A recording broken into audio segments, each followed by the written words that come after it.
Da Vinci code by Dan Brown. அத்தியாயம் 52. பாரிஸிற்கு வடமேற்கில் Versailles சூழ்ந்திருக்கும் வில்லே கோட்டை 175 ஏக்கரில் பரந்து விரிந்திருந்தது. 1668 ஆஃப்லே பிரபுக்காக பிரான்கோ மான்சாட் என்ற வடிவமைப்பாளரால் வடிவமைக்கப்பட்ட இந்த கோட்டை பாரிஸின் மிக முக்கியமான வரலாற்று சிறப்பு வாய்ந்த கோட்டைகளுள் ஒன்று. லே நோட்ரியால் என்பவரால் 2 செவ்வக ஏரிகளும் தோட்டங்களும் சூழ வடிவமைக்கப்பட்ட இந்த வில்லே கோட்டை ஒரு மாளிகை என்பதையும் தாண்டி விஞ்சி நிற்கின்றது. அது எஸ்டேட்ல பெட்டே வெர்சைல்ஸ் என்றே பலராலும் அன்புடன் அழைக்கப்பட்டது. லெங்டன் தான் ஓட்டி வந்த ஆயுத தாங்கி காரை 1 மைல் தூரத்திற்கு ஓட்டி வந்து உரிமையபடியே நிறுத்தினார். பாதுகாப்பு அரண் மிகுந்த கேட்டிற்கு அப்பால் சர்லி டிப்பிங்கின் வீடானது தொலைவில் ஒரு மடு மீது எழும்பி நின்றது. கேட்டில் இருந்த குறிப்பில் இது ஒரு தனியார் சொத்து, அந்நியர்கள் நுழையக்கூடாது என்று எழுதப்பட்டிருந்தது.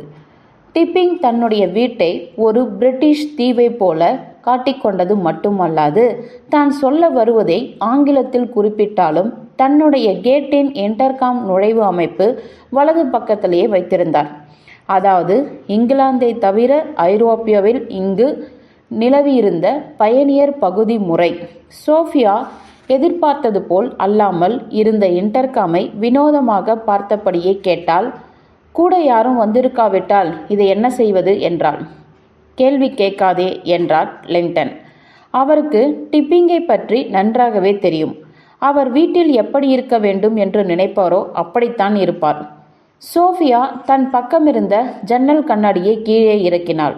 ராபர்ட், நீங்கள் பேசுவதை விட செயலில் இறங்கினால் நன்றாக இருக்கும். லெங்டன் தான் இருந்த இடத்தை மாற்றிக்கொண்டார். இன்டர்காம் பட்டனை அழுத்துவதற்கு சோஃபியாவிற்கு முன்பாக நின்றார். அவர் அப்படி செய்யும்போது சோஃபியா போட்டிருந்த பெர்ஃப்யூம் அவருடைய மூக்கை முழுதாக ஆக்கிரமித்தது. இருவரும் எந்த அளவுக்கு நெருக்கமாக இருக்கிறோம் என்பதை அவர் அப்போதுதான் உணர்ந்தார். அவர் அங்கே காத்திருந்தார். சிறிய ஸ்பீக்கரில் தொலைபேசி ஒலி கேட்டபோதுதான் எந்த அளவுக்கு அங்கே அசௌகரியமாக இருக்கிறோம் என்பதை உணர்ந்தார்.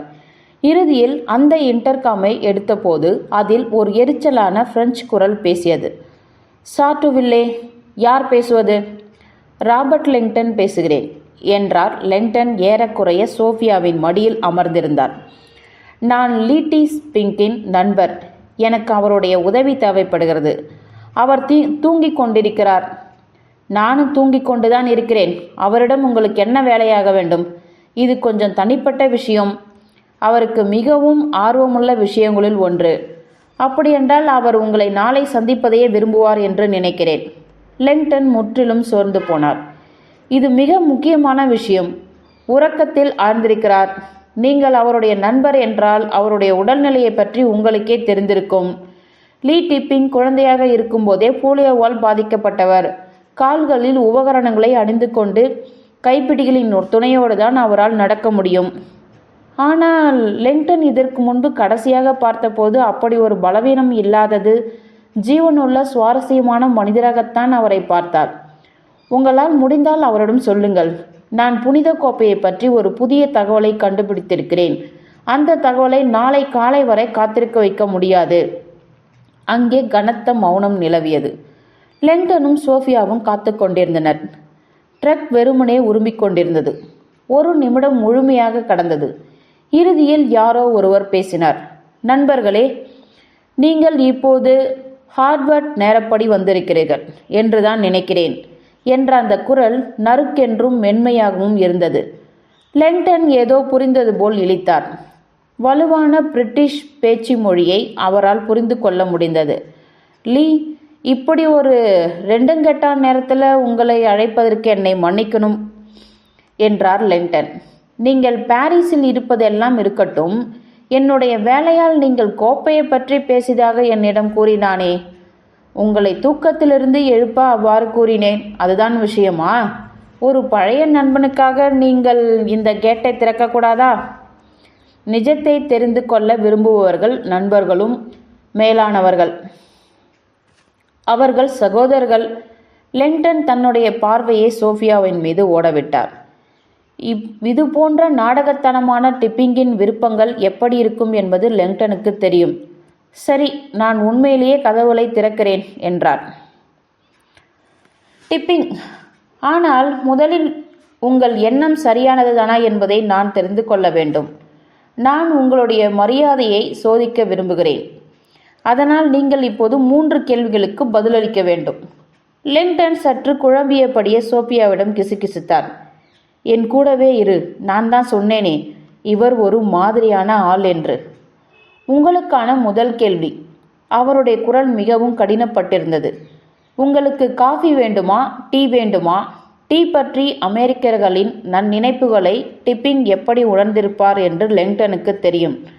டீ என்றார் லெங்டன். ஹேரியல் கிரே என்றார். பிரமாதம். உங்களுக்கான 2வது கேள்வி. பால் வேண்டுமா, சர்க்கரை வேண்டுமா? லெங்டன் தயங்கினார். பால் என்று லெங்டனின் காதுகளில் சோஃபியா முணுமுணுத்தாள். பிரிட்டிஷ்காரர்கள் பால் தான் சேர்த்து கொள்வார்கள் என்று நினைக்கிறேன் என்றாள் அவள். பால் என்றார் லெங்டன். அமைதி. சர்க்கரையா? டிப்பிங் எந்த பதிலும் சொல்லவில்லை. இருங்கள். கடைசியாக டிப்பிங்கை சந்தித்த போது தனக்கு பரிமாறப்பட்ட ஓப்பான பானத்தில் என்ன இருந்தது என்பதை நினைவுறுத்தியபடியே அது ஒரு தந்திரமான கேள்வி என்பதை புரிந்து கொண்டார். லெமன் என்றார் லெங்டன். Earl grey. லெமனுடன் உண்மை என்று உரக்க கூறிய டிப்பிங் இப்பொழுது மகிழ்ச்சியடைந்தார் போல் தெரிந்தது. இப்பொழுது கடைசியாக நான் ஒரு கடுமையான விசாரணையை மேற்கொள்ள வேண்டியிருக்கிறது என்று சொல்லிவிட்டு சற்று இடைவெளி விட்டு டிப்பிங் கனத்த குரலில் கேட்டார். ஹென்லியில் ஆக்ஸ்போர்ட் அணியை ஹார்வர்ட் அணி எந்த வருடம் தோற்கடித்தது? லெங்டனுக்கு அதை பற்றி எதுவுமே தெரியாது. ஆனால் ஒரே ஒரு காரணத்திற்காக தான் இந்த கேள்வி தன்னிடம் கேட்கப்படுகிறது என்பதை மட்டும் அவரால் கற்பனை செய்ய முடிந்தது. நிச்சயம் அப்படி ஒரு விஷயம் நடக்கவே இல்லை. கேட் கிளிக் என்று திறந்தது. உன்னுடைய மனம் சுத்தமாக இருக்கிறது நண்பனே, நீங்கள் உள்ளே வரலாம்